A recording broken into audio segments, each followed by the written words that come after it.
Hello everyone, मेरे channel में आप सबका स्वागत है। मेरा नाम है मृणालिनी। चलिए देखते हैं इस रीडिंग में यूनिवर्स आपको क्या बताना चाहते हैं। आपकी रीडिंग का जो मेन थीम कहिए या फिर ओवरऑल एनर्जी कहिए, वो है ये गिल्ट। ओके, कोई ऐसी बात जो एक एक आइडिया या फिर एक पर्सपेक्टिव आपके दिमाग में बैठा हुआ है, जिसकी वजह से कि शायद आप गिल्ट में हैं, एक गलतफहमी में हैं, और जो गलतफहमी आपको खाई जा रही है, अपने आप के बारे में एक गलतफहमी है या फिर किसी एक पर्सन के बारे में गलतफहमी है जो आपको खाई जा रही है। और वो क्या चीज़ है?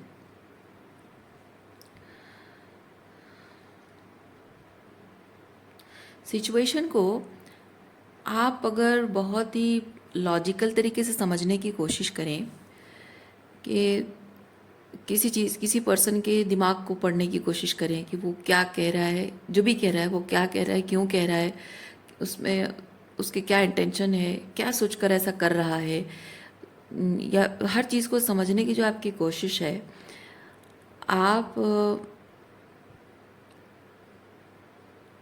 जो समझने की कोशिश कर रहे हो वो समझना नहीं है।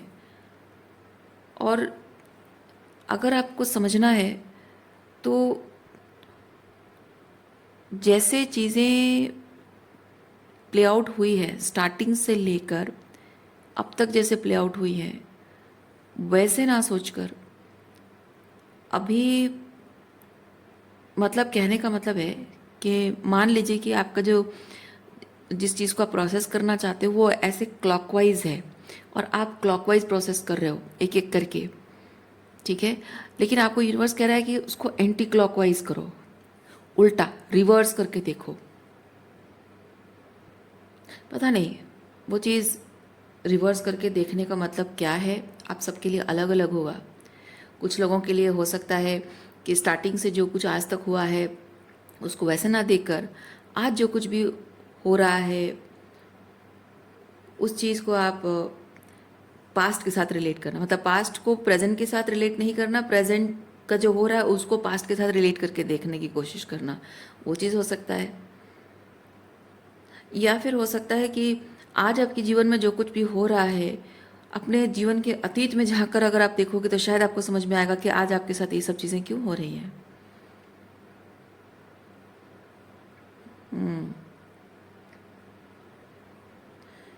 क्योंकि आज जो कुछ भी हो रहा है रूट कॉज पास्ट में ही छुपा हुआ है शायद।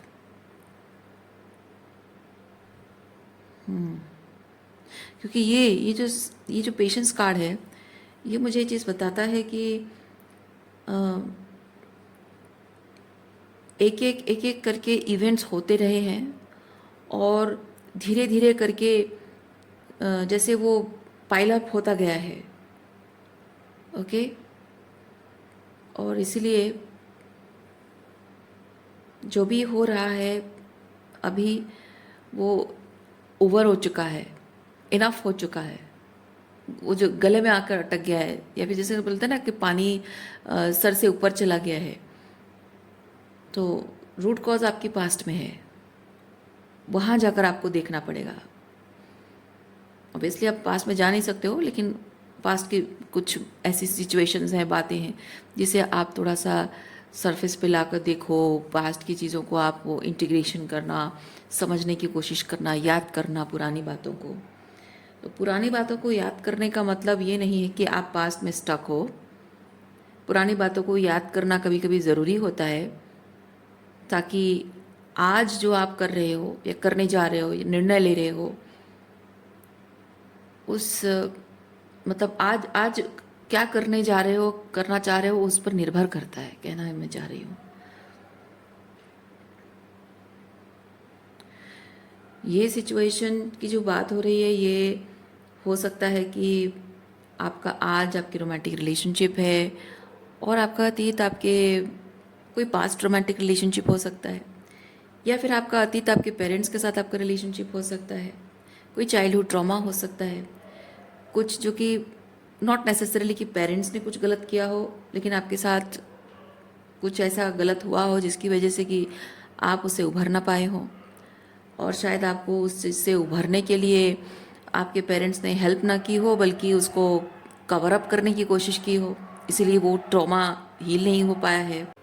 कोई एक निष्कर्ष पर पहुंचना चाहते हो, या फिर कोई एक मैसेज है जो यूनिवर्स आप तक पहुंचा रहा है, और वो फैक्ट आपके सामने है, लेकिन आप उस चीज़ को समझ नहीं पा रहे हो। इन्फॉर्मेशन पता होती तो उसको प्रोसेस करने की कोशिश करते, लेकिन वो इन्फॉर्मेशन क्या देना चाह रहा है यूनिवर्स, या सिचुएशन क्या साइन दे रहा है, वो उस इन्फॉर्मेशन को नहीं प्रोसेस कर पा रहे हो, यानी उस निष्कर्ष पर नहीं पहुंच पा रहे हो कि मैं इस चीज़ का क्या निष्कर्ष निकालूं, इसका क्या मतलब है, जो कुछ भी हो रहा है उसका क्या मतलब है, वो समझ नहीं पा रहे हो। लेकिन आंसर आपके सामने है। आप चीज़ों को जिस तरह से देख रहे हैं उस तरह से आपको आपके सवालों के जवाब नहीं मिलेंगे, मिल भी नहीं रहे और मिलेंगे भी नहीं। आप चीज़ों को थोड़ा दूसरे पर्सपेक्टिव से देखना शुरू करना है आपको, तब आपको चीज़ें समझ में आएंगी। आपको समझने की कोशिश नहीं करनी है, आपको फील करने की ज़रूरत है। ओके? समझने की कोशिश नहीं करनी है, फील करना है। क्योंकि जब आप अपनी फीलिंग्स पर जाते हो, आप क्या फील कर रहे हो, कैसा महसूस कर रहे हो, जब आप जानने की मतलब महसूस को उस फीलिंग को समझने की कोशिश करते हो, तो आपको समझ में आएगा कि you are fighting with something. ये क्योंकि दिल और दिमाग के बीच में एक लड़ाई हो रही है। दिल और दिमाग के बीच में, ये दिमाग है,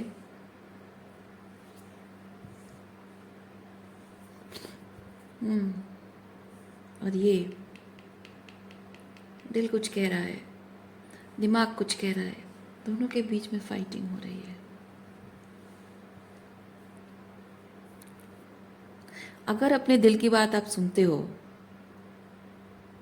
तो जो भी कुछ यहाँ पे, क्योंकि दिल की बात सुनने पर ना ये चीज़ होगा, यानी कि दिल की बात अगर सुनोगे तो एक मैच्योर डिसीजन होगा, कुछ मटेरियलाइज होगा, या कुछ मैनिफेस्ट करोगे, या कोई चीज़ पर काम करोगे जिसको 3D लेवल पे रिकग्निशन दोगे, 3D लेवल पे उसको एस्टेब्लिश करोगे, स्टेबिलिटी प्रोवाइड करोगे, ग्राउंड करोगे, कुछ ना कुछ ऐसा है। लेकिन वो जो कुछ भी आप मैनिफेस्ट करोगे, एस्टेब्लिश करोगे, वो चीज़ जब आपकी ज़िंदगी में आएगी तो बहुत कुछ ऐसा है जो कि आपको पेशेंस के साथ हैंडल करना पड़ेगा, और धीरे धीरे चीज़ों को करना पड़ेगा। धीरे धीरे करना है, प्रोसेस, चाहे प्रोसेसिंग हो, काम हो, रिजल्ट देखना हो, कुछ भी है जो कि आपको धीरे धीरे होगा, step by step, baby steps में होगा, धीरे धीरे होगा और टाइम लगेगा। इसलिए आपको पेशेंस की ज़रूरत है।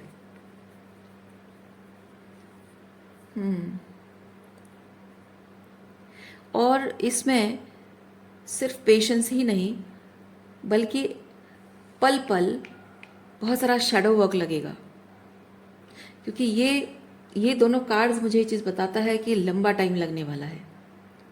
और ये जो लंबा टाइम लगेगा, this will feel like I am going into the darkness, या फिर कह सकते हैं कि रास्ता खो रहा हूँ मैं, या खो रही हूँ मैं।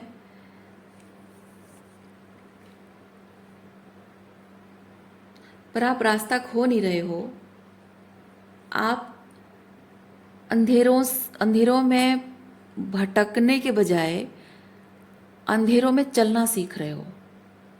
यानी कि जब आप शैडो वर्क करते हो, जो आपके सपने हैं उनको पूरा करने के, जो मैनिफेस्ट करोगे, उस सपनों को पूरा करने के लिए जो मेहनत लगती है, सिर्फ वो फिजिकल मेहनत नहीं होता है, पैसा खर्चा करना सिर्फ उतना नहीं होता है, टाइम देना सिर्फ उतना नहीं होता है, पेशेंस देना भी पड़ता है। और हर एक लेवल पे आपको खुद खुद की पेशेंस की परीक्षा होती है, खुद की डिटर्मिनेशन की परीक्षा होती है, डिसिप्लिन की परीक्षा होती है, अहंकार की परीक्षा होती है, आपके अंदर कितना ईगो डेवलप हो रहा है, या आप जब फेल हो रहे हो, बार बार फेलियर आ रही है, बार बार लेसन सीख रहे हो, तो आपका ईगो कितना हर्ट हो रहा है ना। वो एक आंतरिक क्या बोलते हैं उसको, परीक्षा ही है वो, एक आंतरिक परीक्षा होती है।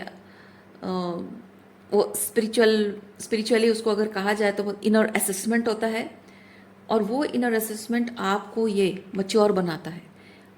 और उसके लिए उसको शैडो वर्क बोलते हैं। वो जो अपने आप को मतलब अपनी क्या बोलते हैं उसको, तपा कर खरा सोना जो बनना, वो शैडो वर्क कहते हैं उसको। बिना तपे सोना खरा नहीं होता है, बिना प्रेशर के डायमंड नहीं बनता है, उसी तरह। और वो जो तपना, वो जो प्रेशर में आना, उसी से इंसान की परख होती है, पहचान होती है, वही शैडो वर्क बोला जाता है। वो करने की कैपेबिलिटी आपके अंदर है, क्योंकि आप किंग ऑफ पेंटिकल की एनर्जी में है। किंग ऑफ पेंटिकल यानी कि ये कर दिखाने की क्षमता आपके अंदर है, क्योंकि किंग ऑफ पेंटिकल एनर्जी बहुत सारा पेशेंस, बहुत सारा कमिटमेंट होता है, रेजिलियंस भी होता है। क्योंकि जितनी बार आप गिरते हो, पेशेंस के साथ ऊपर उठने की कोशिश करते हो, हार नहीं मानते हो। फाइट जो होती है, इनर फाइट होती है। स्ट्रगल्स हैं, चैलेंजेस हैं, बाहरी तौर पे जो स्ट्रगल है, मतलब बाहरी तौर पे स्ट्रगल चैलेंजेस हैं, इंटरनल स्ट्रगल चैलेंजेस हैं। हर चीज़ से आप फाइट करते हो। हर बार जब आप गिरते हो, उठ खड़े होते हो, वो आपकी मेच्योरिटी है, वो आपकी पावर है, ये रेजिलियंस पावर है। कितना भी चैलेंज आपके सामने आए, हार नहीं मानते हो। रास्ता कितना भी कठिन क्यों ना हो, रास्ता कितना भी कठिन क्यों ना हो, आप कभी भी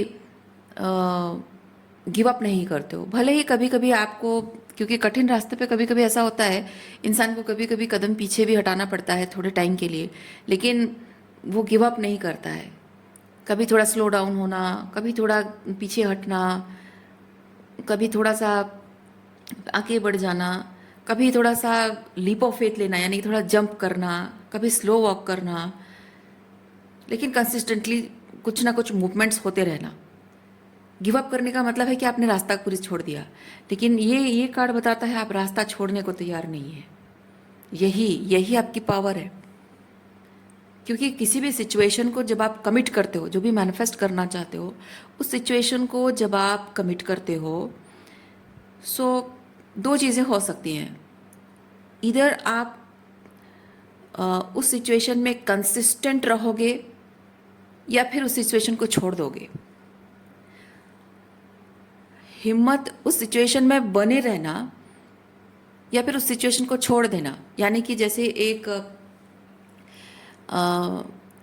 रिलेशनशिप अगर है, अगर वो चैलेंजिंग है आपके लिए, तो आप उसको छोड़ देते हो, तो वो आपकी हिम्मत नहीं है, वो आपकी कावर्डनेस होती है। और एक रिलेशनशिप जब चैलेंजिंग है और वो टॉक्सिक है, चैलेंजिंग अलग है, टॉक्सिक अलग है।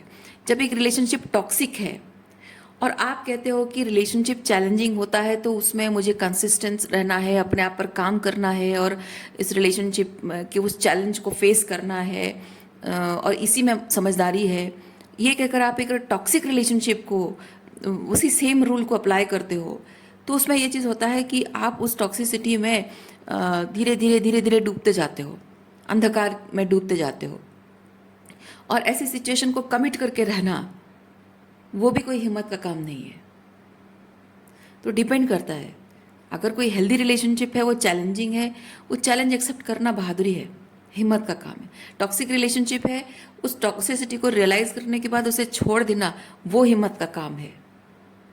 तो आपको ज़रूरत है कि आप हिम्मत रखो।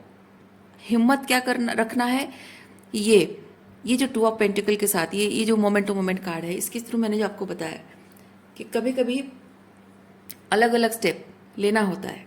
कभी कभी आपको when it comes to relationship, जैसे ये तो मैंने जो पहले मैंने आपको इस कार्ड के बारे में एक्सप्लेन किया वो करियर रिलेटेड मुझे भी लग रहा है कि करियर रिलेटेड है, क्रिएटिविटी करियर कुछ हो सकता है, जनरलाइज करके मैंने कहा मैसेज को। लेकिन अगर मैं एग्जांपल दूं रिलेशनशिप का, तो कभी कभी कभी अपनी हार मान लेना, कभी अपनी गलतियों को सुधार लेना, कभी सामने वाले को उसकी गलती आपको लग रहा है कि नहीं यहाँ पे क्योंकि रिलेशनशिप जब है एक हेल्दी रिलेशनशिप में नोक झोंक चलती रहती है, लड़ाई झगड़े होते रहते हैं, लेकिन छोटी छोटी बातों को लेकर हम अपने ईगो को अलाउ नहीं कर सकते, है ना। छोटी छोटी बातों के जो लड़ाई झगड़े हैं वहाँ हम अपनी ईगो को अलाउ नहीं कर सकते, हम अपनी ईगो को वो पावर नहीं दे सकते हैं कि it will rule over our head और लव उसमें हार जाए और ईगो जीत जाए, हम नहीं कर सकते। लेकिन वही रूल टॉक्सिक रिलेशनशिप में अप्लाई नहीं होता है। टॉक्सिक रिलेशनशिप में आप जब आपको चीज़ दिख रहा है कि क्योंकि आप जब कभी कभी रिलेशनशिप में जो नोकझोंक होती है उसमें जब आप थोड़ा सा झुकते हो, आपको पता होता है कि सामने वाला आपका गला नहीं दबाएगा, है ना। आप झुकते हो तो आपकी पीठ पर वो खड़ा नहीं होगा। लेकिन टॉक्सिक रिलेशनशिप में ऐसा होता है, जब आप थोड़ा झुकोगे वो आपको और दबा कर और भी आपको गलत फील कराएंगे, है ना। वो कॉम्प्रोमाइज़ रिलेशनशिप में वो कॉम्प्रोमाइज़ करवाते हैं। कॉम्प्रोमाइज़ वहाँ किया जाता है जहाँ म्यूचुअल रेसिप्रोसिटी होता है, वो चलता है। लेकिन जहाँ रेसिप्रोसिटी नहीं होती है वहाँ पे कॉम्प्रोमाइज़ेस काम नहीं करते हैं। वहाँ पे ज़रूरत होता है कि सामने वाले को आप कॉल आउट करो, उसको अकाउंटेबिलिटी लेने के लिए कहो। अगर वो नहीं करता है तो पावर एंड कॉन्फिडेंस के साथ ग्रेसफुली उस रिलेशनशिप को लेट गो करना होता है।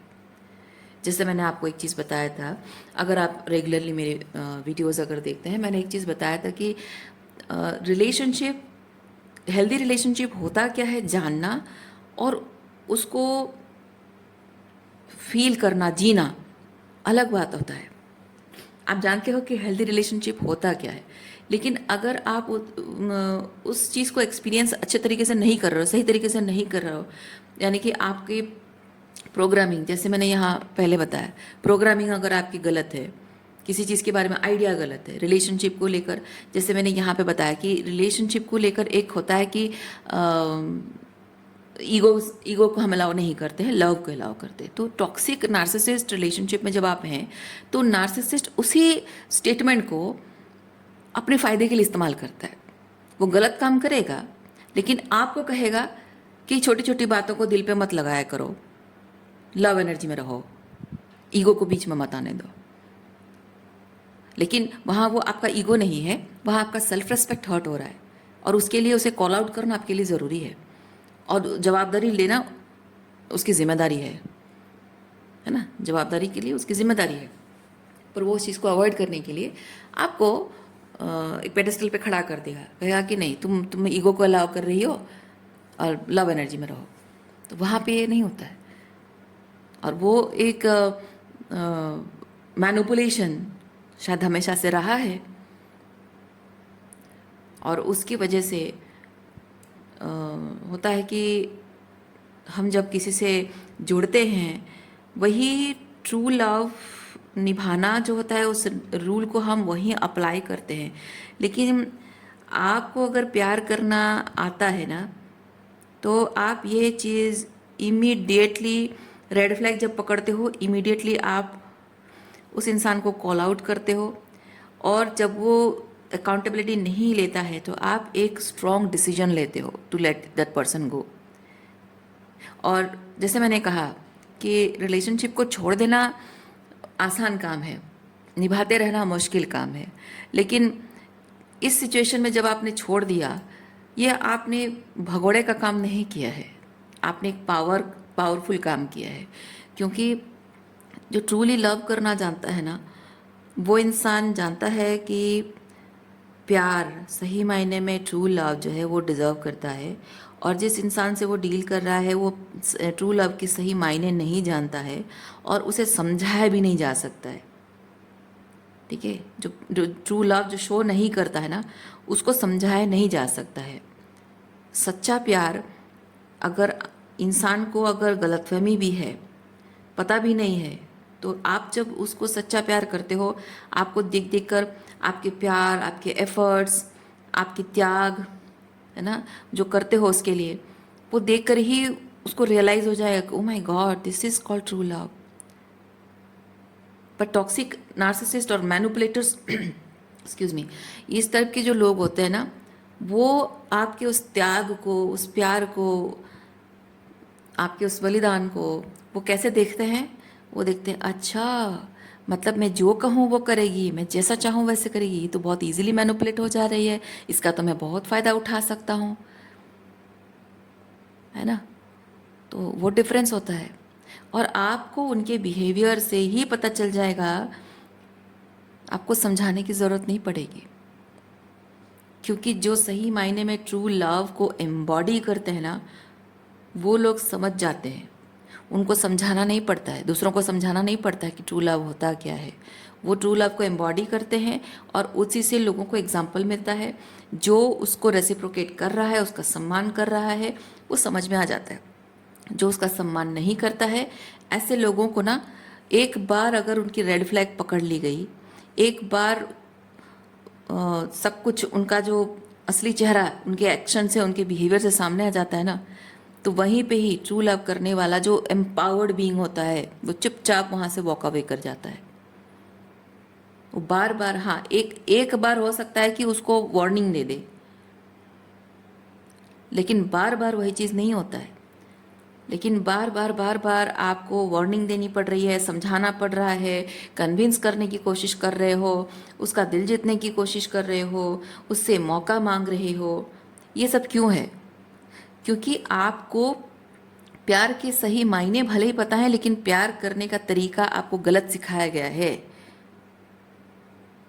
क्योंकि आपके बचपन से, मैंने कहा ना, आपके आज की जो परिस्थितियां हैं वो आप अपने अतीत में जाओ, अपने बचपन में जाओ, रूट में जाओ और देखो कि बचपन में किस तरह से आपकी अपब्रिंगिंग हुई है। आपकी बाउंड्रीज की डिसरेस्पेक्ट होती है तो आप देखो कि आपकी माँ ने आपकी बाउंड्रीज को किस तरह से वायलेट किया है।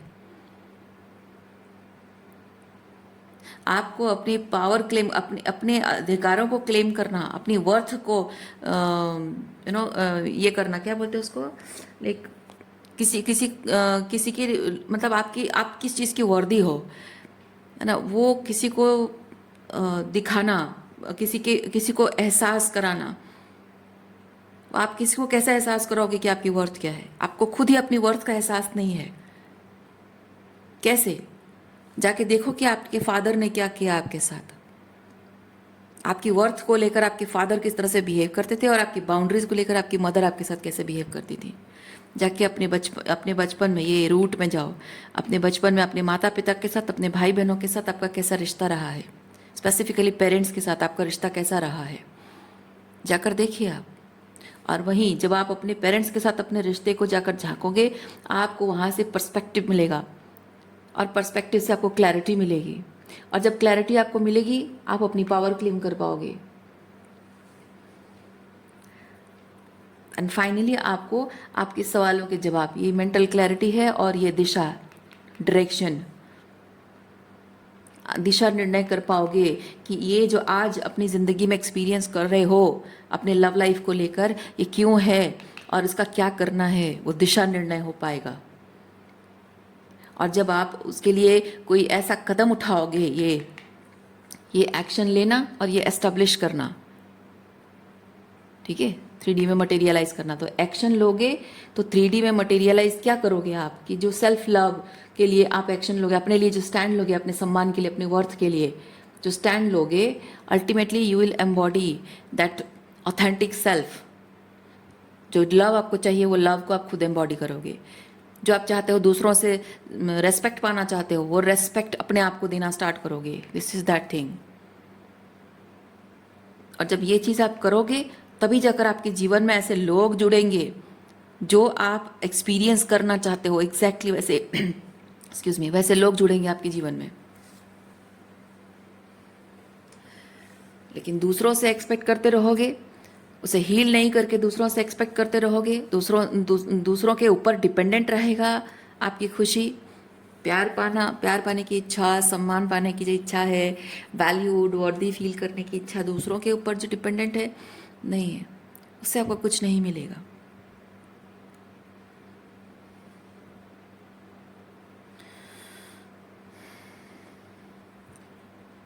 एक चीज़ मैं ये भी फील कर रही हूँ कि ये जो भी पैटर्न्स हैं, ये ना कि सिर्फ आपकी लव लाइफ को लेकर इन्फ्लुएंस करता है, बल्कि आपके हर रिलेशनशिप में इफ़ेक्ट करता है, इन्फ्लुएंस करता है। जैसे फ्रेंड्स के साथ, दोस्तों के साथ हो, अपने बच्चों के साथ हो, अपने पार्टनर के साथ हो, हर किसी के साथ रिश्ते में यही चीज़ रिफ्लेक्ट होता है। क्योंकि बचपन से आपको जो सिखाया गया है ना पेरेंट्स ने, toxic masculinity from your parents, toxic femininity from your mother, जो आपको सिखाया गया है, वो टॉक्सिक मदर आर्केटाइप और टॉक्सिक फादर आर्केटाइप आपके अंदर है। और उसी वजह से आप उन्हीं के तौर तरीके जो सिखाया गया है, या फिर वो जो उनको देखकर आपने ऑब्जर्व किया है, उन्हीं के तौर तरीके एक तरह से आप उनको मिरर कर रहे हो। वो टॉक्सिक फेमिनिटी और टॉक्सिक मदर आर्केटाइप और टॉक्सिक फादर आर्केटाइप आपके अंदर है। ना चाहते हुए भी आप देखो, ये एनर्जी क्या बता रहा है, मैं चाहती नहीं हूँ, लेकिन मैं अनजाने में वो चीज़ कर बैठती हूँ। इसीलिए ये पर्सन, ये इसके सर पे देखिए, आप अच्छे से ऑब्जर्व कीजिए, ऐसा नहीं लग रहा है कि ये जो बहुत सारे हाथ हैं, ये घोस्ट्स हैं, शैडोज़ हैं, है ना। यानी कि आपके जो बचपन में जो आपकी टॉक्सिक पेरेंटिंग हुई है, उसके शैडोज़ यहाँ आपके टॉक्सिक फादर और टॉक्सिक मदर शैडोज़ हैं, आपके दिमाग पर बैठा हुआ है। आप ट्रूली जो हैं, ऑथेंटिकली जो हैं, वो बनकर आप रह नहीं पा रहे हो। आप ना जानते हुए, अनजाने में आप अपने फादर की तरह, अपने मदर की तरह बिहेव कर रहे हो। और आप जानते हो, you are very conscious, you are very much conscious कि आप अनजाने में अपने फादर की तरह, अपनी मदर की तरह बिहेव कर रहे हो, आपको पता है। और आपको इस बात का रिग्रेट है, मतलब गिल्ट है इस बात का कि मैं हमेशा से चाहती थी कि मैं बचपन से मैंने एक्सपीरियंस किया, मेरी मदर ऐसी थी, मैं अपनी माँ की तरह नहीं बनना चाहती थी। मेरे फादर ऐसा करते रहे, मैं उनकी तरह, मैं अपने फादर की तरह हस्बैंड नहीं चाहती थी। लेकिन हो क्या रहा है, जो जो जो मैस्कुलिन्स को आप मैनिफेस्ट कर रहे हो, एग्जैक्टली अपने फादर को रिप्लिका करते हुए मैनिफेस्ट कर रहे हो। और आपको जब गुस्सा आता है, आप जब डिसीजंस लेते हो, आप जब एक्शंस लेते हो, एग्जैक्टली अपने फादर की तरह डिसीजन लेते हो। इमोशनली आप कैसे बिहेव करते हो, एग्जैक्टली अपनी मदर की तरह रिएक्ट करते होगे आप। और वो चीज़ आपको रिलीज करना होगा। और गलती आपकी नहीं है, ये गलती आपकी नहीं है कि मैं अपने मदर की तरह इमोशनली रिएक्ट करती हूँ, अपने फादर की तरह डिसीजंस लेती हूँ, एक्शंस लेती हूँ, तो मैं गलत हूँ। आप गलत नहीं हो। When you are dealing with toxic, manipulative and narcissist, बचपन से अपब्रिंगिंग रूटेड है, आपकी जड़ों में है, ग्राउंड में, आपके मतलब परवरिश का रूट से ही वो, जैसे कि आपकी जड़ें हैं, आप एक पेड़ हो और आपकी जड़ें हैं, और उन जड़ों को उखाड़ना मुश्किल काम होता है, बहुत मेहनत लगती है, लोगों को पूरी ज़िंदगी लग जाती है। कुछ लोगों के लिए सालों लग जाते हैं, कुछ लोगों के लिए ज़िंदगी लग जाती है। और ऐसे में बहुत सारे रिश्ते हाथ से छूट जाते हैं। सबसे पहले तो माँ बाप का रिश्ता टूट जाता है, फिर भाई बहनों का भी टूटता है, क्योंकि भाई बहन भी उसी पैटर्न को इन्फ्लुएंस्ड हैं। इधर वो आपके माँ बाप के बहुत फेवरेट होंगे, तब भी आपसे वो दूर हो जाएंगे। और अगर आप माँ बाप के फेवरेट नहीं भी हैं, जनरली होता है कि आप एक ब्लैक शीप की तरह होते हो, अपने माँ बाप के फेवरेट चाइल्ड नहीं होते हो, लेकिन वो आप पे ज़्यादा डिपेंड करते हैं। एक्चुअली होता ये है कि आप उनके फेवरेट नहीं हो, क्योंकि आप उनके शैडो, उनके जो टॉक्सिसिटी है, उनके जो डार्क साइड है ना, उसको आप कॉल आउट करते हो, उनकी शैडो में लाइट डालते हो, क्योंकि आप एक्चुअली में स्टार्टिंग से एक बहुत एक सोवरेन ह्यूमन बीइंग थे। और वो मतलब वो बर्ड, वो कली जो है ना, वो खिल नहीं पाई। वो पौधा, जो बीज आपका था, उस बीज को पनपने नहीं दिया गया, बड़ा होने नहीं दिया गया। उसको हाइब्रिड बना दिया गया, ठीक है। पर आप ऑथेंटिकली जैसे हैं, it's a thing to be proud of yourself. पर शायद आपको जानने का मौका ही नहीं मिला कि आप ऑथेंटिकली कौन है। और बचपन से आपको इस तरह से ग्रूम क्यों किया गया है, इस तरह की एनर्जी में क्यों ग्रूम किया गया है? क्योंकि वो जैसे हैं उस चीज़ को आप अप्रिशिएट करो, उनके उस एनर्जी के साथ आपको कंफर्टेबल ज़बरदस्ती कराया जाता है, आपको फील करने के लिए मजबूर किया जाता है। कंफर्टेबल नहीं फील करो तो भी उनके साथ उनके जैसा बनना पड़ेगा, क्योंकि ताकि वो आपके साथ रहकर वो कम मतलब आपके साथ रहना उनके लिए आसान बन जाए। वो आपको छोड़ नहीं सकते। अगर कहा जाए तो अगर इतना ही प्रॉब्लम है तो छोड़ दो, पर वो छोड़ नहीं सकते। पता है क्यों? आप देखो इस पूरी रीडिंग में ये कितना सुंदर सर्कल करके सजाया मैंने। मुझे नहीं पता कि मैंने सर्कल करके क्यों सजाया है, मुझे मन किया। और ये कार्ड भी मैंने बीच में रखा, देखो कैसे खाली है ना। ये खाली पर भर जाएगा तो परफेक्ट दिखेगा। मतलब क्या है समझ रहे हो आप? उनकी ज़िंदगी में एक एम्पाथ, आप एक एम्पाथ हैं, एक लाइट बीइंग है, हीलिंग एनर्जी आपके अंदर बहुत है, अनकंडीशनल लव आपके अंदर है, डिवाइन लाइट आपके अंदर है। और उस चीज़ के बिना उनकी ज़िंदगी ऐसे खाली है, क्योंकि उनके अंदर बहुत सारा टॉक्सिसिटी भरा पड़ा है। ये मेंटल क्लैरिटी नहीं है, ये अपने आप से फाइट कर रहे हैं, ईगो भरा पड़ा है उनके अंदर। ये सारे कार्ड्स के जितने नेगेटिव साइड है सब कुछ उनके अंदर भरा पड़ा है। और एक चीज़ है जो आप हैं, जो यहाँ पे उसे फुलफिल करते हो, और आपको ऐसी एनर्जी में डालकर वो आपके साथ ज़बरदस्ती आपको अपने साथ बांधे रखना चाहते हैं। आपकी ज़रूरत है उन्हें, पर आप ऑथेंटिकली जैसे हो वैसे अगर रहोगे, अपने पावर में रहोगे, तो वो एडजस्ट नहीं कर पाएंगे, उनसे संभाला नहीं जाएगा, आपको कंट्रोल किया नहीं जा सकता। उन्हें खुद को बदलना पड़ेगा और वो बदलना नहीं चाहते, इसीलिए आपको ऐसी एनर्जी में आने के लिए मजबूर कर देते हैं। तो गलती आपकी नहीं है। बचपन से जब आपकी परवरिश ही ऐसी हुई, आपका रूट ही वहीं से शुरू हुआ है, और हमेशा आपको सिखाया गया है कि सर्वाइवर मोड में रहना है, हमेशा हमारा ट्रस्ट अर्न करना है, हमारे जैसे बनना है। हमारे जैसे नहीं बनोगे तो हमारी जो कम्युनिटी है, जो परिवार है, जो सोसाइटी है, उसका हिस्सा तुम नहीं रहोगे, तुम्हें अबंडन कर दिया जाएगा, और हमारे बिना तुम कुछ नहीं हो, हम ही तुम्हारे लिए सब कुछ हैं, हम नहीं है तो तुम कुछ भी नहीं हो, तुम्हारे अस्तित्व का कोई मोल नहीं है। इस तरह के बिहेवियर करते करते, बातें करते करते आपको मजबूर कर देते हैं वैलिडेशन के लिए, उनका मतलब उनका स्लेव बन के रहने के लिए आपको मजबूर कर देते हैं। वो जैसा चाहे वैसा करने के लिए आपको मजबूर कर देते हैं, और उनके साथ रह रहकर और उन्हीं को ऑब्जर्व करते हुए, उन्हीं को एक्सपीरियंस करते हुए आप अल्टीमेटली, क्योंकि क्या होता है, एक टॉक्सिक फादर और मदर को आप, मैनिपुलेटर मदर को अगर आप एक्सपीरियंस करते हो ना, वो जिस तरह से बिहेव करते हैं उसके साथ कोप अप करने के लिए आपको सर्वाइवल टेक्निक सीखना पड़ता है, और वो कोई और नहीं सिखाता है। आपके अंदर, हर एक इंसान के अंदर ना, किसी भी विकट परिस्थिति में कैसे सर्वाइव करना है, वो टेक्निक अपने आप ही आपका इनर गुरु देता है, ठीक है। तो जो विकट परिस्थिति, ये आपकी जो माता पिता हैं, ये आपके जीवन में विकट परिस्थिति है, और इस विकट परिस्थिति को कैसे झेलना है, यहाँ से बचकर भाग नहीं सकते हो, क्योंकि माँ बाप है ना, तो यहाँ से भाग नहीं सकते हो। इसे झेलना कैसे है, ताकि मुझे मेंटल स्ट्रेस थोड़ा सा कम हो, इमोशनल इफेक्ट थोड़ा सा कम हो। उसके लिए क्या होता है, आप कुछ एक सर्वाइवर टेक्निक डेवलप करते हो अपने अंदर, वो अपने आप हो ही जाता है। और वो सर्वाइवर टेक्निक में कोई खुद नार्सिसिस्ट बन जाता है, कोई मैनिपुलेटर बन जाता है, कोई इमोशनल कोडिपेंडेंट बन जाता है, कोई अवॉइडेंट पर्सनालिटी बन जाता है। किसी के अंदर बाइपोलर डिजीज आ जाता है, किसी के अंदर ADHD की प्रॉब्लम हो जाती है, किसी के अंदर और क्या क्या सब प्रॉब्लम सब आ जाती हैं, साइकोलॉजिकल डिसऑर्डर्स आ जाते हैं इंसान के अंदर, बहुत कुछ प्रॉब्लम्स होती हैं, हेल्थ इश्यूज भी हो जाते हैं।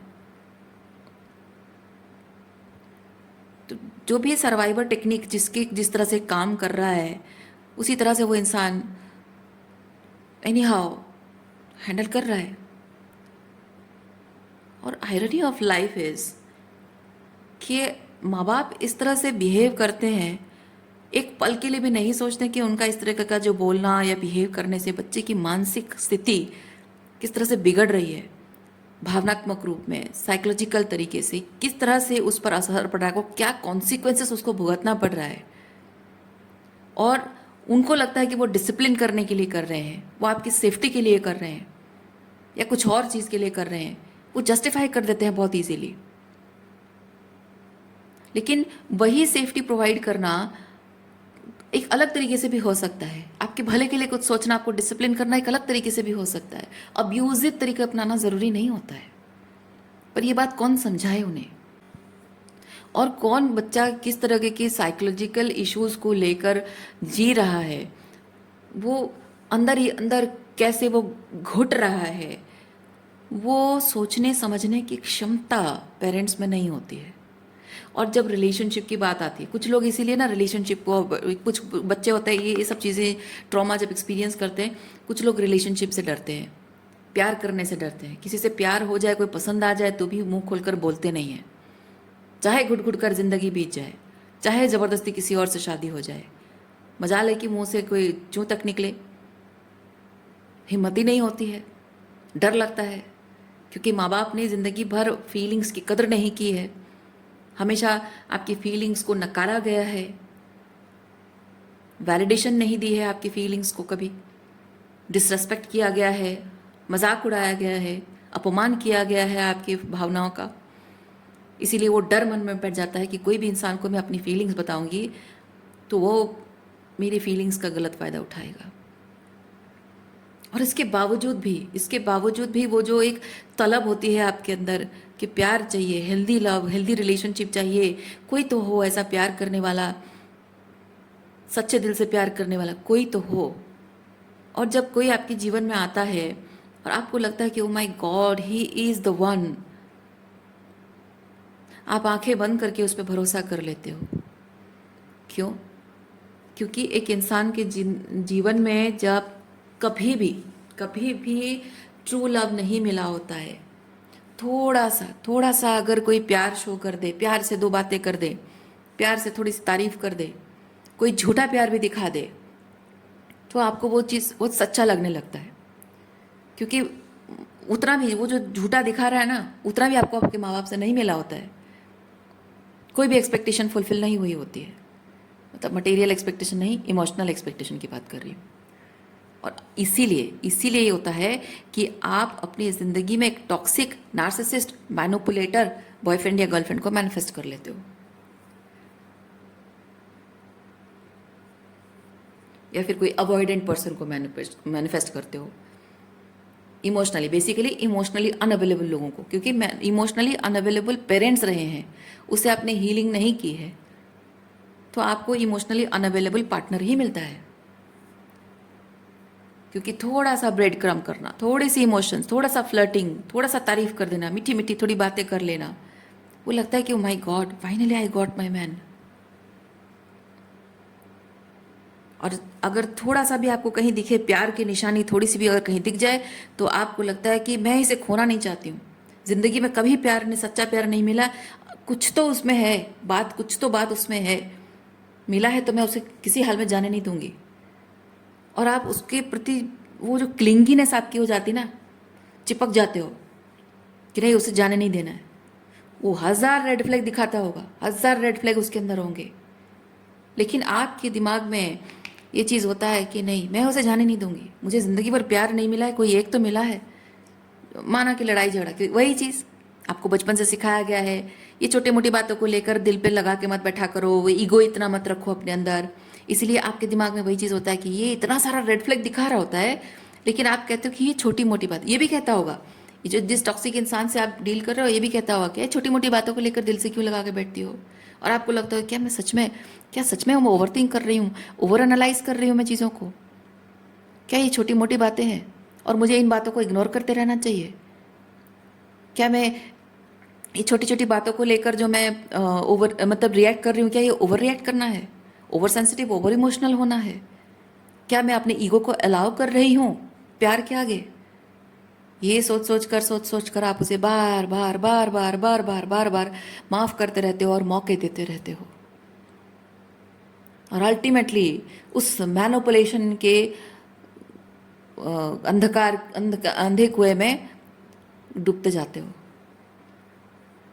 या उस कीचड़ में दलदल में धंसते जाते हो आप, जहाँ से निकलने का कोई रास्ता आपको दिखता नहीं है, क्योंकि कंसिस्टेंटली आपके पेरेंट्स ने आपको ये बचपन से सिखाया है, हमारी बातों को एनालाइज मत करो, हमारी बातों को दिल पे मत लगाओ, हमारी गलतियों को माफ़ कर दो, इग्नोर कर दो, घर में पीस क्रिएट करते रहो, जो हो रहा है उसे कॉम्प्रोमाइज़ करो, अपने आप को सैक्रिफाइस करो और चुप रहो, ताकि हमारे घर में शांति बनी रहे।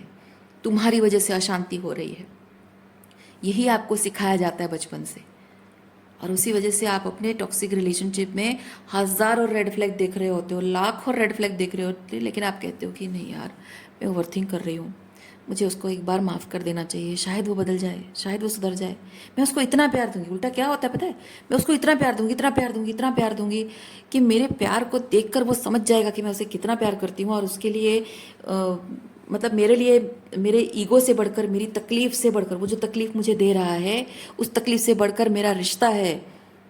जब उसे ये एहसास होगा कि वो मुझे कितनी तकलीफ़ दे रहा है फिर भी मैं उससे प्यार करती हूँ, वो बदल जाएगा, वो हैवान से इंसान बन जाएगा। और ये आपके जो पेरेंट्स हैं ना, यही आपको सिखाते हैं ये सब बातें। हेल्दी रिलेशनशिप में, हेल्दी लव जो होता है उसमें ये नहीं होता है। टॉक्सिक लव रिलेशनशिप में, अनहेल्दी पैटर्न वाले लव रिलेशनशिप में ऐसा होता है। आपको सिखाया जाता है हम 1000 गलती करेंगे फिर भी तुम हमें माफ़ करते रहो, इग्नोर करते रहो, घर में पीस क्रिएट करते रहो, कभी ना कभी किसी ना किसी दिन तुम्हें वैलिडेशन मिल जाएगा। तुम अच्छी बेटी बनी रहो, एक ना एक दिन पापा को रियलाइज़ हो जाएगा। तुम अच्छी बहू बनी रहो, तुम्हारी सास को एक दिन रियलाइज़ हो जाएगा। तुम अच्छी पत्नी बनी रहो, एक दिन तुम्हारे पति को रियलाइज़ हो जाएगा। तुम अच्छी माँ बनी रहो, एक ना एक दिन तुम्हारे बच्चों के साथ तुम्हारे रिश्ते सही हो जाएंगे। तुम अच्छी बेटी, तुम अच्छी लड़की बनी रहो, तुम्हें अच्छा लड़का मिल जाएगा। तुम अच्छी दोस्त बनी रहो, तुम्हारे दोस्तों के बीच में तुम्हारी जो मिसअंडरस्टैंडिंग है वो दूर हो जाएगी। अच्छी बनी रहो, अच्छी बनी रहो, अच्छी बनी रहो। क्या मिला? जिंदगी भर अच्छे बने रहने का क्या सिला मिला? लोगों के अंदर 1000 गलतियां आप देख रहे हो फिर भी अच्छी बने रहने का क्या फ़ायदा मिला? Stop being nice, stop being nice. आपकी खुद की मेंटल हेल्थ के लिए, अपने इमोशनल वेलबींग के लिए, अपने आप को स्पिरिचुअली प्रोटेक्ट करने के लिए, और जो कि आपके शरीर पर भी बीमारियों की तरह और पता नहीं क्या क्या सब एलिमेंट्स, दर्द के रूप में और पता नहीं क्या क्या बीमारी के रूप में जो ये सारी ट्रॉमा इफ़ेक्ट कर रहा है, वो सब हील करने के लिए आपको अपने आप को संभालना सीखना होगा। अपनी खुशी के लिए, अपने सेफ्टी के लिए स्वार्थ, सेल्फिश हो जाना, खुशी खुशी अपनाना होगा आपको अपनी खुद को प्रोटेक्ट करने के लिए। खुशी खुशी सेल्फिश बनिए आप। ऐसे लोगों के लिए आपको सेल्फिश बनना कोई गलत बात नहीं है। अरे सेल्फिश इंसान जो होता है ना, वो समझता नहीं है अपने आप को कभी सेल्फिश। आप समझो, आप अपने आप को सेल्फिश, आप कह रहे हो कि मैं सेल्फिश बन जाऊंगी। सेल्फिश इंसान कभी भी खुद को सेल्फिश नहीं कहता है। सेल्फिश इंसान हमेशा अपने आप को smart, intelligent and sovereign person कहता है। और जो इंसान ट्रूली सेल्फिश नहीं होता है वो हमेशा अपने आप को सेल्फिश समझता रहता है, क्योंकि ये इस तरह के टॉक्सिक, नार्सिसिस्ट और मैनिपुलेटिव लोग उसको सेल्फिश कहते हैं, उसके दिमाग में ये बात बिठा देते हैं। और जो एक एक्चुअली में जो सोवरेन बीइंग होता है ना, जिसके कोई ट्रॉमा नहीं होती है, हेल्दी पेरेंटिंग हुई होती है, ट्रू लव को सही तरीके से एक्सपीरियंस कर रहा होता है, या फिर जो एक्चुअली हील कर चुका होता है, तो उसके लाइफ में ये जो गिल्ट, ये जो आपके अंदर दिमाग में बिठाया गया ना, वो सब कोई भी मैनिपुलेशन उसके दिमाग में नहीं होता है। उसको किसी बात का डर भी नहीं होता है, किसी इंसान को खो देने का डर भी नहीं होता है, खुद को खो देने का डर भी नहीं होता है। क्योंकि जो हेल्दी रिलेशनशिप में होता है वो खुद को खोकर भी खुद को पा लेता है, क्योंकि सामने वाला हेल्दी रिलेशनशिप, मतलब सामने वाला भी रेसिप्रोकेट कर रहा है। दो लोग हेल्दी रिलेशनशिप में होते हैं ना, एक दूसरे को ग्रो करने में हेल्प करते हैं, ग्रोथ में हेल्प करते हैं, एक दूसरे की सोल को नरिश करते हैं। जब एक दूसरे के लिए झुकता है तो दूसरा उसको झुकने नहीं देता है। वो समझ जाता है कि हाँ, यहाँ पे गलती सुधार ली गई, बस बात खत्म, है ना। एक दूसरे को संभाला जाता है, हेल्दी रिलेशनशिप में एक दूसरे को संभाला जाता है, एक दूसरे को टूटने बिखरने नहीं दिया जाता है।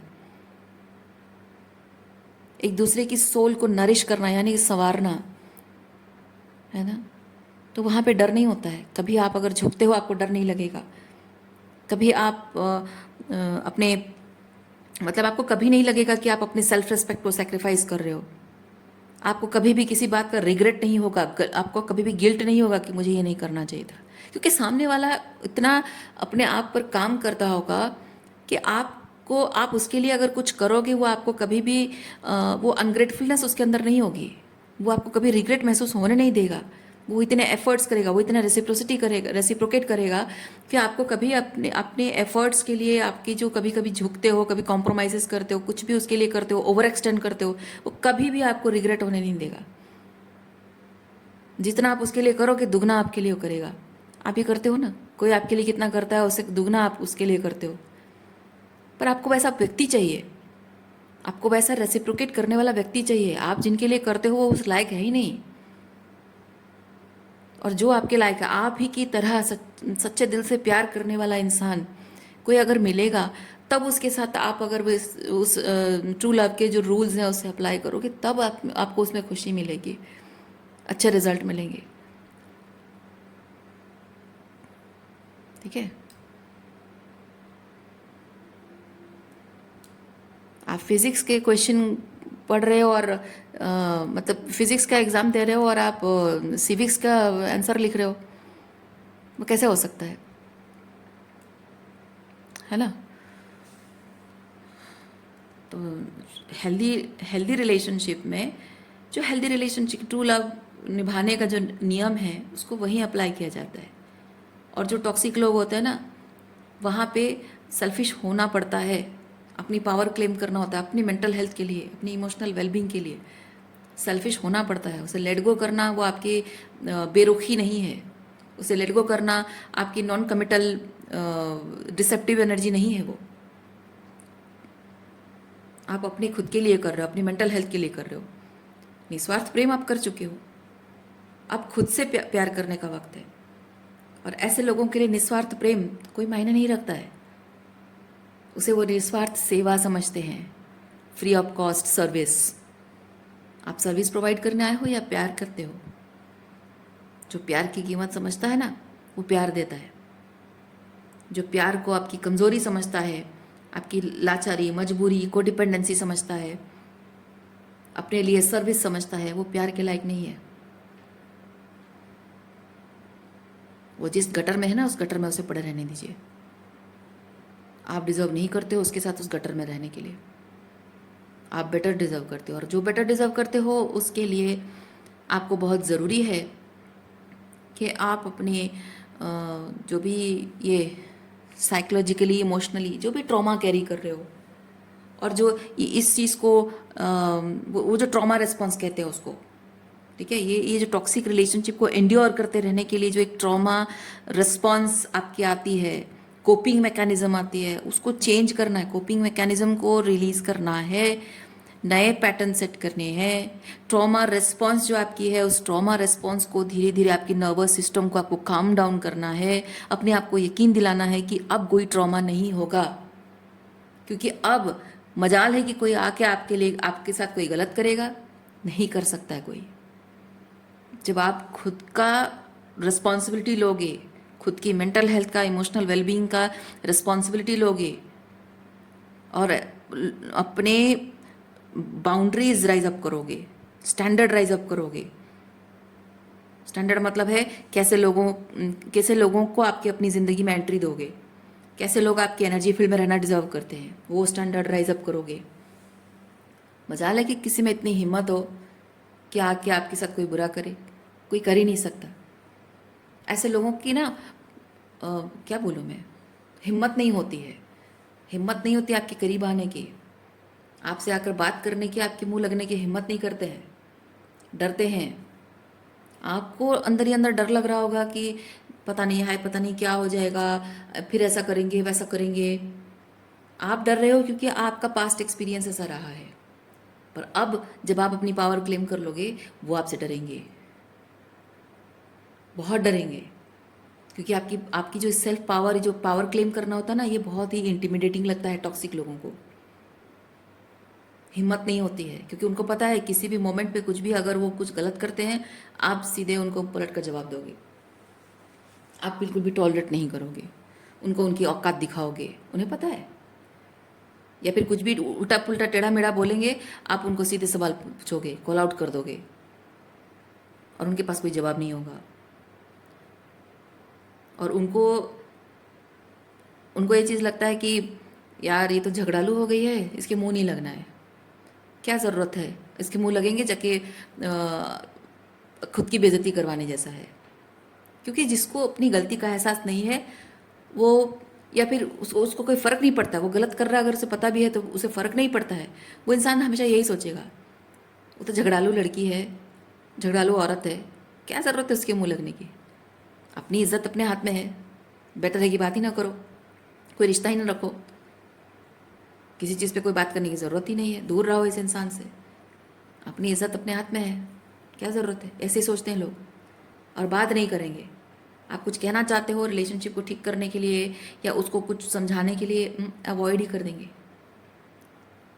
आपको ऐसे अवॉइड करेंगे जैसे मतलब बहुत अपमानजनक। वो ये समझते भी नहीं है, उनके अंदर इतनी सिविक सेंस भी नहीं है, वो इतना समझते भी नहीं है कि आप जैसे कोई भी इंसान बात आप जैसे कि एक लेटर लिख रहे हो, मान लीजिए कि एक पेपर है, उसमें आप लेटर लिख रहे हो और किसी इंसान को आप दे रहे हो, बहुत ही प्यार के साथ दे रहे हो उसे, चाहे वो लेटर प्यार का लेटर है या फिर कोई बर्थडे का कोई मैसेज है या कुछ भी है, मान लो आप उसे दे रहे हो और आप खड़े हो, आप ही के सामने आपको दिखाते हुए वो पेपर फाड़ के फेंक देगा, आप ही के सामने वो पेपर फाड़ के फेंक देगा और चला जाएगा।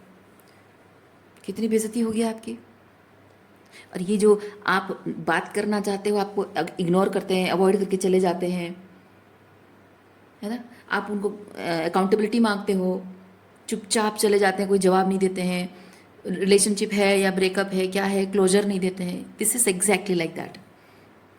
महीनों महीनों तक, सालों सालों तक कोई बात नहीं, कोई सवाल का जवाब नहीं, कुछ नहीं, कोई रिप्लाई नहीं। मिलने की कोशिश करते हो तो भी आपको इग्नोर करते हैं। This is exactly like that. वो पेपर फाड़ के फेंक देना आपकी बेइज्जती, वो एक बेइज्जती की तरह है। और जो इंसान प्यार करता है ना, जिसके मन में आपके लिए फीलिंग्स है, वो इस तरह की आपकी बेइज्जती नहीं करेगा। वो जानता है आप अगर उसके साथ करोगे तो कैसा लगेगा उसे, वो कभी भी आपके साथ वो नहीं करेगा। और जिसे परवाह नहीं है वो तो करेगा। यानी कि जो करता है, आप जानो कि उसको परवाह है नहीं। परवाह नहीं है तो प्यार कैसे है। और जब किसी इंसान को आपके लिए प्यार महसूस होता नहीं है तो उसे क्या समझाना, क्या बात करना, क्या उम्मीद रखना उससे, है ना। तो ऐसे लोगों को बेहतर है कि ऐसे लोगों को उनकी राह चुनने देना चाहिए। वो आपसे दूर जाना राह चुन रहे हैं, जाने दो। बात नहीं करना चाहते हैं, जाने दो। किसी और को चुन रहे हैं, करने दो। वो जो करना चाहते हैं उन्हें करने देना, उन्हें जाने देना। ये उनकी खुशी के लिए नहीं कर रहे हो आप अपनी खुद की मेंटल हेल्थ के लिए कर रहे हो। आपके दिमाग में कंसिस्टेंटली यही बात स्पाइरलिंग कर रहा है, घूम रहा है, बार बार वही चीज़ घूम रहा है। वो एक सर्कल में भी नहीं घूम रहा है, वो स्पाइरलिंग। मतलब आप एक बात को इंटीग्रेट करने की शुरुआत जब आप करते हो, मतलब किसी बात को समझने की कोशिश कर रहे हो, बार बार उसी चीज़ को एनालाइज कर रहे हो, रिपीटेडली उसी कहानी को जैसे रीप्ले कर रहे हो। ओके, वही सेम सिचुएशन को आप रिप्ले कर रहे हो, रिप्ले बार बार। और हर बार जब आप रिप्ले करते हो, कुछ एक रियलाइजेशन हिट होती है, वहाँ पे मेंटल क्लैरिटी या हीलिंग होती है। फिर उसको और एक बार रिपीट होता है कहानी, फिर वो रिप्ले होती है वो सिचुएशन, फिर वहाँ पे कुछ और क्लैरिटी मिलती है, कुछ और लेवल पे हीलिंग होती है। वो हर बार ऐसे ही स्पायरलिंग एक लेवल पे होता जाता है। एक लेवल पे आपको क्लैरिटी मिलती है, एक लेवल पे आपको इमोशनल हीलिंग मिलती है, और ये चीज़ कंटिन्यूसली होता जा रहा है, होता जा रहा है, होता जा रहा है। और आपको लगता है कि आप एक सर्कल में घूम रहे हो, एक सर्कल में घूम रहे हो, यानी कि आपको लगता है कि मैं वुंडेड रही हूँ, ब्रोकन रही हूँ, और मैं अपने आप पर काम करते करते करते करते करते करते करते करते मैंने जब अल्टीमेटली हीलिंग की, और हीलिंग करके मैं आके जिस पॉइंट पे पहुँची, मुझे रियलाइज़ हुआ कि मैं आज अभी भी उसी जगह पे ब्रोकन और वुंडेड हूँ। आज अभी भी उस इंसान पे को डिपेंडेंट हूँ, या फिर समथिंग एल्स जो कि पास्ट में जहाँ से निकले थे वहीं पर आप रुके हो, ऐसा आपको लग रहा है। पर ऐसा नहीं है, ऐसा नहीं है। आपके ट्रॉमा, जैसे प्याज की परतें होती है ना, वैसे आपकी ट्रॉमा की परतें हैं, बहुत सारे लेयर्स हैं, और एक बार में वो ट्रॉमा हील नहीं हो सकता है। आप पागल हो जाओगे, दिमाग खराब हो जाएगा।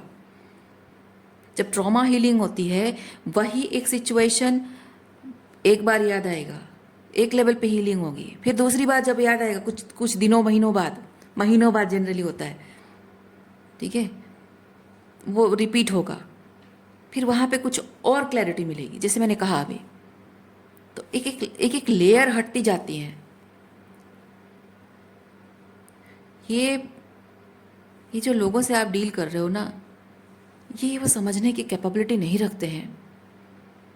ये जिस तरह से आप अपने ट्रॉमा को, अपनी वुंड्स को जिस तरह से प्रोसेस, अपने वुंड्स को हील कर रहे हो, अपनी ट्रॉमा को जिस तरह से आप प्रोसेस कर रहे हो, इमोशंस को प्रोसेस कर रहे हो, साइकोलॉजिकल जो भी प्रोग्रामिंग है उसको जो प्रोसेस कर रहे हो, वो थकावट, पता है ये बोलते टाइम ना मेरी सांस रुक रही है, मुझे मतलब ऐसा लग रहा है मेरा दम घुट रहा है।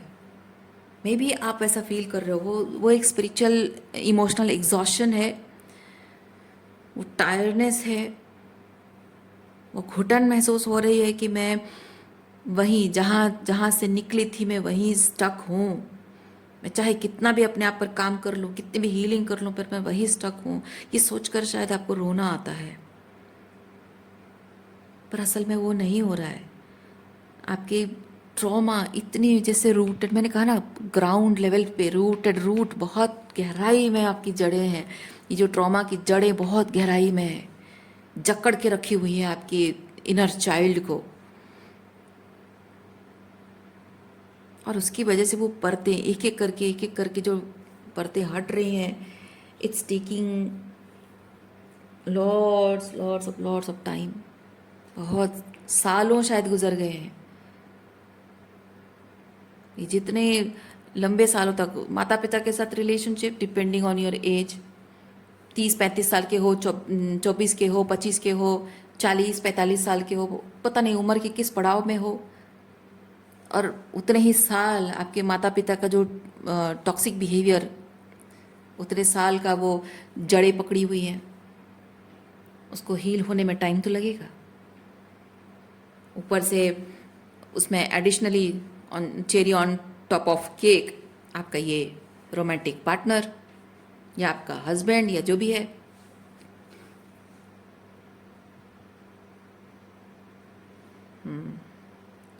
टाइम तो लगेगा, और टाइम लग रहा है, और you have to have patience.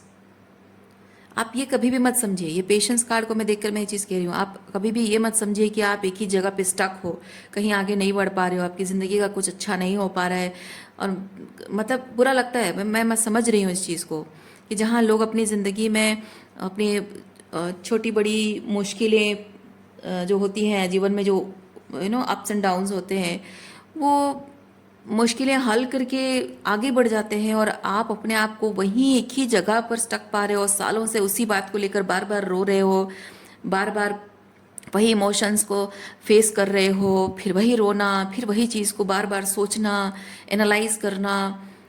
आपको ऐसा शायद ये लग रहा हो कि यार मैं इस चीज़ को मैं भूल क्यों नहीं पा रही हूँ, इससे ऊपर क्यों नहीं उठ पा रही हूँ, मैं इससे आगे नहीं बढ़ पा रही हूँ, मेरी लाइफ में मुझे बहुत कुछ करना है, जीवन में लाइफ में बहुत कुछ एक्सपीरियंस करना है, और कहाँ मैं अभी भी वही चीज़ें, मतलब एक एक जैसे कि ब्रेकअप के बाद इंसान जो रोता रहता है, जनरली जैसा होता है ना कि नया नया रिलेशनशिप में आए हो टीनेजर, जो रिलेशनशिप ब्रेकअप होता है तो रोते हैं, है ना। तो बड़े लोग नहीं रोते हैं, क्यों? जो लोग बड़े हो गए होते हैं उनका भी ब्रेकअप होता है, उनको भी तकलीफ होती है, पर वो रोते नहीं है, क्यों?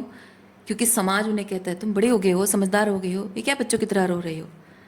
लड़का हो या लड़की हो, रोने नहीं दिया जाता है। लोगों को लगता है कि मैं अब बड़ी हो गई हूँ, अब तो मेरी ऑफिस में काम कर रही हूँ, मेरे कोलिग्स क्या सोचेंगे मैं इमोशनल देखकर, या मेरे कॉलेज में पढ़ते हो तो मेरी सहेलियाँ देखकर क्या सोचेंगी, दोस्त क्या सोचेंगे, कितनी डेस्पो है, तो अब छुपाते हो, है ना।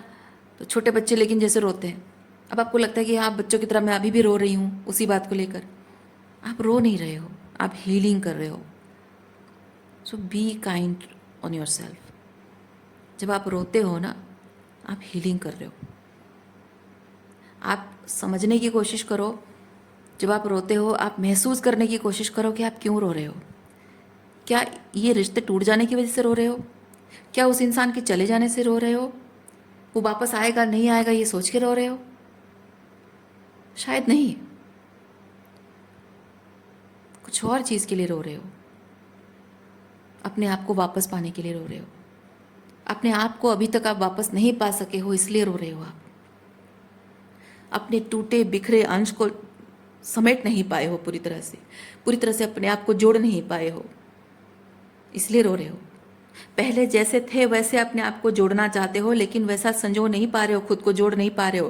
पहले जैसे थे वैसे नहीं बन पा रहे हो।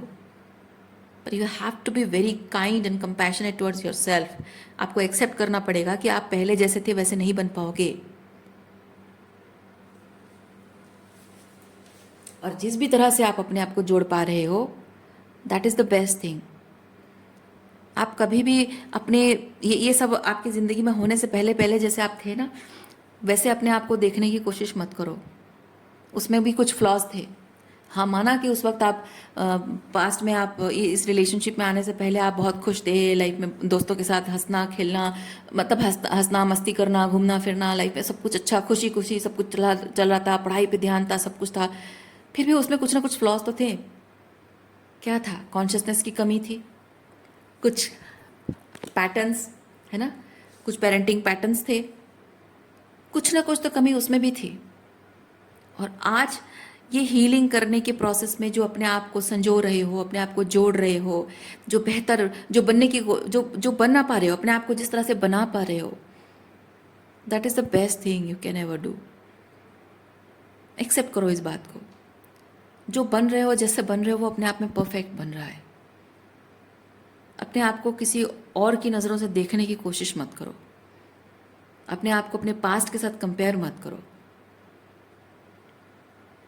क्योंकि हमारे जीवन में जो ऐसे कठोर कटु अनुभव जो हमारे जीवन में होते हैं ना, वो हमको तोड़ देता है। लेकिन वो जो तोड़ता है ना, वो हमें ख़त्म नहीं कर पाता है। आप सोचिए कि आपको ख़त्म कर पाया है? नहीं। हमारे जीवन के कटु अनुभव हमें तोड़ ज़रूर सकते हैं, लेकिन हमें ख़त्म नहीं कर सकता। और तोड़ने का मतलब है कि उसमें जो भी पैटर्न्स, जो भी डिस्टॉर्शन, जो भी गलत चीज़ था, उस चीज़ का इफ़ेक्ट को ख़त्म कर रहा है,